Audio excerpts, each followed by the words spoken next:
Hello বন্ধুরা, যে সকল ছাত্রছাত্রীরা এই বছর অর্থাৎ 2024 সালে আইটিআইতে ভর্তি হওয়ার জন্য ফর্ম ফিল আপ করেছিলে, তোমাদের কিন্তু মেরিট লিস্ট বা র্যাঙ্ক কার্ড পাবলিশ হয়ে গেছে অনেক আগেই। এবং তোমাদের কিন্তু একই সাথে তোমাদের কলেজ চয়েস ফিলিং অর্থাৎ কাউন্সিলিং কিন্তু শুরু হয়ে গেছে। অর্থাৎ তোমাদের কলেজের নাম এবং ট্রেডের নাম কিন্তু সিলেক্ট করতে বলা হয়েছে। এবং যার লাস্ট ডেট রয়েছে 26শে জুন 2024 রাত 12টা পর্যন্ত। তো বন্ধুরা, এবার অনেকেই আমাকে কমেন্ট করেছে যে কাউন্সেলিং করতে গিয়ে অনেকই সমস্যা হচ্ছে। অনেকে যখন কলেজ চয়েস ফিলিং করছে, অনেকে তারপরে দেখাচ্ছে সার্ভার ইরর। তো এর থেকে কিভাবে সমাধান করা যায় বা এর থেকে কি সমাধান করার কি প্রসেস রয়েছে, এই বিষয়ে কিন্তু আজকে বলবো তোমাদের এই ভিডিওটির মাধ্যমে। তো যারা আমার চ্যানেল নতুন দেখছো, অবশ্যই চ্যানেলটিকে সাবস্ক্রাইব করে পাশে থাকবে, কারণ আইটিআই বিষয়ে সমস্ত আপডেট সবার আগে আমার চ্যানেলে দেওয়া হয়ে থাকে। তো বন্ধুরা, অনেকেই প্রশ্ন করছে যে যখন ইউজার আইডি এবং পাসওয়ার্ড দিয়ে লগ ইন করে যখন র্যাঙ্ক কার্ডটিকে ডাউনলোড করতে যাচ্ছে, সে সময় দেখা যায় কিন্তু সার্ভার ইরর, অর্থাৎ র্যাঙ্ক কার্ড কিন্তু ডাউনলোড হচ্ছে না। তো বন্ধুরা, তোমাদের উদ্দেশ্যে বলবো, র্যাঙ্ক কার্ড কিন্তু এই মুহূর্তে কোনো প্রয়োজন নেই। তোমরা যখন ভর্তি হবে, যখন তোমরা কলেজে যাবে, সেই সময় ডকুমেন্টস ভেরিফিকেশন করার সময় তোমাদের কিন্তু র্যাঙ্ক কার্ডটি প্রয়োজন। তো যখন তোমরা ভর্তি হবে তখন দেখবে অবশ্যই সার্ভার ঠিক হয়ে যাবে। অর্থাৎ এটা নিয়ে তোমাদের চিন্তা করার কোনো কারণ নেই। র্যাঙ্ক কার্ড তোমরা সবসময় ডাউনলোড করতে পারবে। যতদিন এই আইটিআই কাউন্সিলিং চলবে, ততদিন তুমি কিন্তু তোমাদের লগ ইন করে তোমরা কিন্তু অবশ্যই এই র্যাঙ্ক কার্ডটি ডাউনলোড করতে পারবে। তো এই নিয়ে তোমরা এখন চিন্তা করার কোনো কারণ নেই। তো বন্ধুরা, যারা কাউন্সিলিং করতে যাচ্ছে তাদের যে সমস্যাটা হচ্ছে সেই বিষয়ে বলবো। দেখো বন্ধুরা, আরেকটি কথা হচ্ছে যে এই কাউন্সিলিং করার একটি শর্টকাট ট্রিক্স রয়েছে। এটি কিন্তু আজ পর্যন্ত ইউটিউবে কেউ দেয়নি যে কীভাবে কাউন্সিলিং করতে হবে, কীভাবে শর্টকাটে তুমি কাউন্সিলিং করতে পারবে, বা কীভাবে তুমি কম সময়ের মধ্যে কাউন্সিলিং করতে পারবে এবং তোমাদের কিন্তু সার্ভার ডাউন দেখাবে না। এই বিষয়ে কিন্তু অনেকেই জানে, অনেকেই জানে না। তো বন্ধুরা, সেই বিষয়ে তোমাদেরকে দেখিয়ে দেবো যে কীভাবে তুমি কাউন্সিলিং করলে তোমার কাউন্সিলিংটি তাড়াতাড়ি হয়ে যাবে এবং সার্ভার এরর দেখাবে না। তো বন্ধুরা, যখন তোমরা কাউন্সিলিং করবে তখন তোমরা আসতে হবে এই ওয়েবসাইটে scbtwb.in। এখানে তোমাদের এখানে লেখা আছে অলরেডি রেজিস্টার সাইন ইন। তোমরা কিন্তু এই অপশানের উপরে ক্লিক করে দেবে।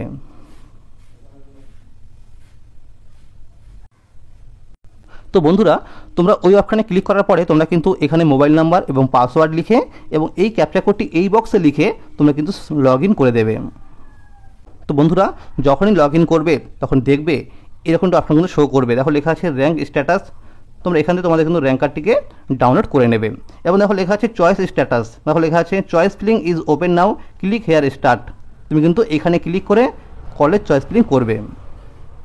তো বন্ধুরা, যখনই তোমরা ওই অপশানে ক্লিক করবে তখন দেখবে এরকম একটি পেজ কিন্তু ওপেন হয়ে যাবে। দেখো লেখা আছে প্রথমেই আইটিআই নেম এবং আইটিআই টাইপ, অর্থাৎ সেই কলেজটি গভর্নমেন্ট না প্রাইভেট কী নাম, এবং দেখো লেখা আছে ট্রেডের নাম, অর্থাৎ সেই কলেজে কী কী ট্রেড রয়েছে, এবং দেখো লেখা আছে কোটা, অর্থাৎ সেই কলেজে তোমাকে যে ট্রেডগুলো রয়েছে তুমি সেই ট্রেডগুলোর ক্ষেত্রে তুমি কীভাবে ভর্তি হতে চাও। তুমি কি গভর্নমেন্টে ভর্তি হতে চাও, না আইএমসি ক্যাটাগরিতে ভর্তি হতে চাও, না দেখো লেখা আছে এমকিউ, অর্থাৎ দেখা গেছে যে পিটিপি কলেজগুলোতে ক্ষেত্রে কিন্তু পাশেই লেখা রয়েছে এমকিউ। এমকিউ মানে হচ্ছে ম্যানেজমেন্ট কোটা। তোমরা মনে রাখবে, যারা আইএমসি এবং এমকিউতে ক্লিক করবে তাদের কিন্তু অ্যাডমিশন ফি সব থেকে বেশি। অর্থাৎ তোমাদের কিন্তু প্রাইভেট আইটিআই কলেজ যেরকম খরচ, তোমাদের কিন্তু ঠিক সেরকমই খরচ রয়েছে। তাই তোমাদের বলবো, যাদের র্যাঙ্ক কম রয়েছে তোমরা কিন্তু আইএমসি বা এমকিউ কোটাতে ক্লিক করবে না।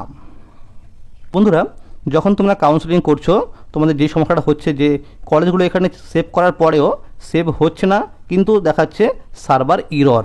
তো এর থেকে তোমরা কীভাবে সমাধান করবে এই সমস্যাটিকে, এই জন্য তোমাকে বলবো যে তোমরা যখনই কলেজ চয়েস ফিলিং করবে তোমরা কিন্তু প্রসপেক্টাস দেখে তোমাদের কলেজের নামগুলো একবার দেখে নাও, কোন ট্রেডে তুমি চয়েস করবে এবং তোমার বাড়ি থেকে সেই কলেজগুলো কত দূর তুমি সেটাকে সাজিয়ে নাও, একটা খাতায় লিখে নাও। এরপর যখন তুমি এখানে কলেজ চয়েস ফিলিং করবে, অনেকেই কী করছে এখান থেকে খুঁজে নিয়ে নিয়ে সে কিন্তু এখানে অ্যাড করছে। তো এখানে কী হচ্ছে, অনেক দিন টাইম লাগছে। তো এর ফলে তোমাদের কিন্তু সেই সার্ভার এররটা আসছে। তোমরা মনে রাখবে, একটা পেজ যখন অনেকক্ষণ ওপেন থাকে তারপর সেভ করতে গেলে সেটা কিন্তু সেভ হয় না। তো তোমাদের বলবো, তোমরা আগে খাতায় লিখে নাও তোমাদের বাড়ি থেকে কলেজগুলো কত দূর রয়েছে এবং তুমি যাতায়াত করতে পারবে কি না, কোন কোন কলেজে তুমি চয়েস করবে। এবং যখন তোমাদের খাতা লেখা হয়ে যাবে কলেজের নামগুলো, ট্রেডের নামগুলো, তখন তোমরা কিন্তু ওয়েবসাইটের পেজে এসে তোমরা কিন্তু তোমাদের লগ ইন করে নেবে এবং দেখবে যে বাঁদিকে একটি অপশন দেখো লেখা আছে 3 ডট। তোমরা কিন্তু এই 3 ডটে ক্লিক করে দেবে এবং যখন তোমরা 3 ডটে ক্লিক করবে তখন দেখবে এরকম একটি পেজ কিন্তু দেখবে আসবে। দেখো লেখা আছে ফাইন্ড ইন পেজ। তোমরা কিন্তু এই ফাইন্ড ইন পেজে ক্লিক করে দেবে। এটা হচ্ছে সবথেকে শর্টকাট ট্রিক্স। তোমরা যখনই ফাইন্ড ইন পেজে ক্লিক করবে তখনই দেখবে যে এরকম একটি কিন্তু অপশান আসবে যে ফাইন্ড ইন পেজে তোমাদের নাম লেখার জন্য, কোনো কিছু কলেজের নাম লেখার জন্য। তখন তুমি এখানে কলেজের নাম লিখে দেবে। আমি লিখলাম কল্যাণী। তুমি দেখবে অটোমেটিক্যালি তুমি সেই কলেজের নাম কিন্তু এখানে চলে আসবে এবং দেখবে পাশেই থাকবে কিন্তু ট্রেডের নাম। তখন তুমি এখান থেকে অ্যাড করে নেবে সেই কলেজের নাম এবং ট্রেডের নামগুলো। তুমি এখানে যা লিখবে, তুমি কলেজের নাম লিখতে পারো, ট্রেডের নাম লিখতে পারো। অ্যাড করে যখন দেবে তখন দেখবে যে ডান দিকে কিন্তু ঘরে এসে এটা যুক্ত হবে। তোমরা এভাবেই কিন্তু কলেজের নামগুলো তোমরা লিখে তোমরা তাড়াতাড়ি অ্যাড করতে পারবে। তুমি যদি এইভাবে না করো, তুমি যদি সেই খুঁজে খুঁজে নিয়ে কলেজের নাম অ্যাড করো, তখন তোমার কিন্তু সেখানে সার্ভার এরর চলে আসতে পারে। তো এইভাবে করলে তোমার কাউন্সেলিংটা খুব তাড়াতাড়ি হয়ে যাচ্ছে এবং সার্ভার এরর কোনো দেখাবে না। তোমার কিন্তু কলেজগুলো তাড়াতাড়ি সেভ হয়ে যাবে। তো বন্ধুরা, আজকের এই ছিল একটা শর্টকাট ট্রিক্স যে তোমরা এইভাবে কাউন্সেলিং করে নাও, দেখবে তোমাদের কাউন্সেলিং কিন্তু খুব তাড়াতাড়ি হয়ে যাবে এবং তোমাদের কিন্তু সার্ভার প্রবলেম আসবে না। তো বন্ধুরা, অনেকেই প্রশ্ন করছিল যে কাউন্সেলিং কীভাবে করব। দেখো, ধরো তোমার ইচ্ছা আছে তোমার ফিটার ট্রেডে নিয়ে পড়বে, তো তুমি কিন্তু এই ট্রেডগুলোকে তুমি পরপর রাখো। 1 নম্বরে ফিটার, 2 নম্বরে ফিটার, 3 নম্বরে ফিটার, তুমি এভাবে চয়েস করো। বা তুমি যেই সমস্ত কলেজ তুমি যাতায়াত করতে পারবে, তুমি সেই সমস্ত ডিস্টেন্স ওয়াইজ কলেজগুলোকে পরপর সাজাও, যে তোমার বাড়ি থেকে কোনটা কলেজ আগে দূরে, তুমি এভাবে সাজিয়ে নাও। আর দেখবে তুমি কিন্তু চান্স পাওয়ার পরিমাণ বেশি থাকবে। তো বন্ধুরা, আজকে এই ছিল আপডেট যে কীভাবে শর্টকাট নিয়মে বা কীভাবে তাড়াতাড়ি করে কাউন্সেলিং করা যায়। তো বন্ধুরা, যদি ভিডিওটি ভালো লাগে অবশ্যই লাইক করে দেবেন এবং যারা আমার চ্যানেল নতুন দেখছেন অবশ্যই চ্যানেলটিকে সাবস্ক্রাইব করে পাশে থাকবে, কারণ আইটি বিষয়ে সমস্ত আপডেট কিন্তু সবার আগে আমার এই চ্যানেলে দেওয়া হয়ে থাকে। ধন্যবাদ।